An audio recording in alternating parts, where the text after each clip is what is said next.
ang tibuok kalibutan, unya mamatay ra siya. Dingon pagid siya, kinsa tong maulaw, kung iya kong ikaulaw, mas labaw nga ako siyang ikauwaw.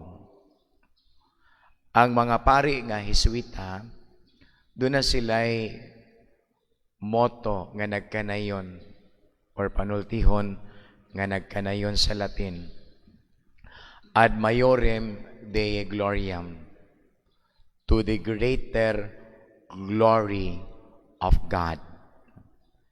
This is a great reminder for all of us that everything that we are going to do, it must be that the name of the Lord be praised.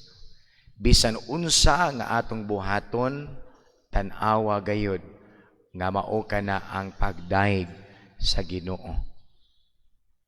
Ang tanan nga buhaton sa tao alang sa kadayganan sa Ginoo. Dili baya sa iyon ang pagpuyo sa kinabuhi nga Kristohanon. Gani in the gospel, he said, "Whoever wishes to come after me, he must deny himself, take up his cross, and follow me."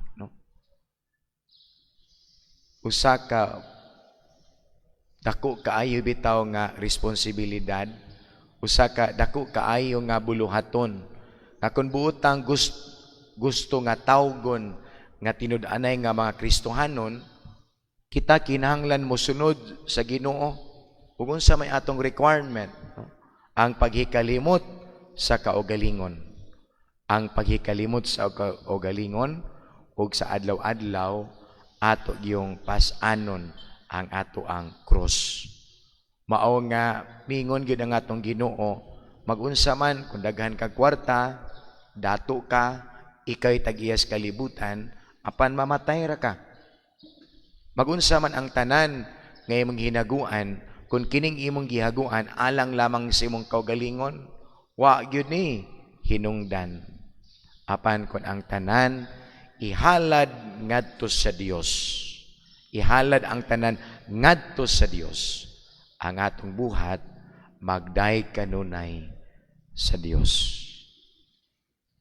Amen.